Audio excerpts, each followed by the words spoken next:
কুরবানির মাংসকে 3 ভাগ করতেই হবে, না করলেও চলবে। তো মনে রাখবেন, কুরবানির মাংস থেকে যদি 1 টুকরো মাংস কেউ কাউকে না দেয়, তারপরও কুরবানি কবুল হওয়াতে কোনো অসুবিধা নাই। কেননা আল্লাহ রাব্বুল আলামিন বলছেন, লা ইয়ানালুল্লাহু লুহুমুহা ওয়ালা দিমাউহা ওয়ালাকিন ইয়ানালুহুত তাকওয়া মিনকুম, যে তোমাদের কুরবানির না রক্ত না মাংস আমার কাছে পৌঁছায়, আমার কাছে যেটা পৌঁছায় সেটা হচ্ছে তোমাদের তাকওয়া। সেটা হচ্ছে তোমরা যে কোরবানি করলা সেটা শুধুমাত্র আমার জন্য করলা, এ নিয়তটুক শুধু আমার চাই, বাদবাকি রক্ত মাংস আমার চাই না। অতএব আপনার মাংস আপনি খেতে পারেন। তবে সমাজে যে প্রচলিত 3 ভাগ, এই ভাগটা কিন্তু আবশ্যক নয়, এই ভাগটা করা মুস্তাহাব। ফুকাহে কেরামগণ বলেছেন এটা হচ্ছে কি মুস্তাহাব, এটা হচ্ছে ভালো কাজ। 1 ভাগ নিজের জন্য, 1 ভাগ আত্মীয় স্বজনের জন্য এবং 1 ভাগ এতিম মিসকিনদের জন্য। তবে আজকে অধিকাংশ আত্মীয় স্বজন কোরবানি দেয়, তার মানে সমাজের যে একটা ভাগ, আত্মীয় স্বজনের যে একটা ভাগ, এই ভাগটা না করলেও চলবে। তাহলে 1/3 ভাগ অর্থাৎ 2 ভাগ নিজের জন্য এবং 1 ভাগ এতিম মিসকিনদের জন্য করলেও অসুবিধা নাই। দেখা যায় সমাজে যে একটা ভাগ আমরা দিই, সমাজে যে একটা ভাগ আমরা দিই, সেই ভাগটা কি হয়, এতিম মিসকিনদের তো দূরের কথা, সমাজের ভাগ আবার আমার কাছে ঘুরে আসে। কিন্তু এটা কিন্তু ঠিক নয়।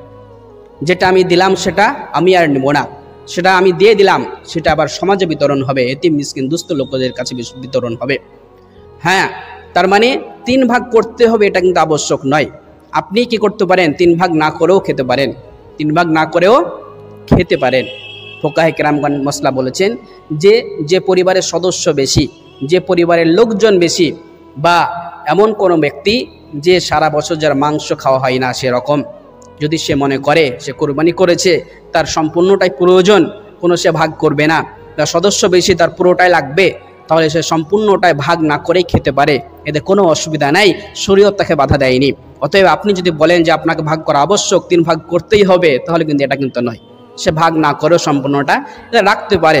তবে যেহেতু আল্লাহ তাআলার পক্ষ হতে এটা মেহমান নওয়াজির দিন, আল্লাহ তাআলার পক্ষ হতে আমরা সবাই সেদিন মেহমান, আল্লাহ তাআলার মেহমান, চাই সে যে কোরবানি করুক আর যে কোরবানি না করুক, যে করেছে সেও সেই দিন আল্লাহর মেহমান, যে করেনি সেও মেহমান।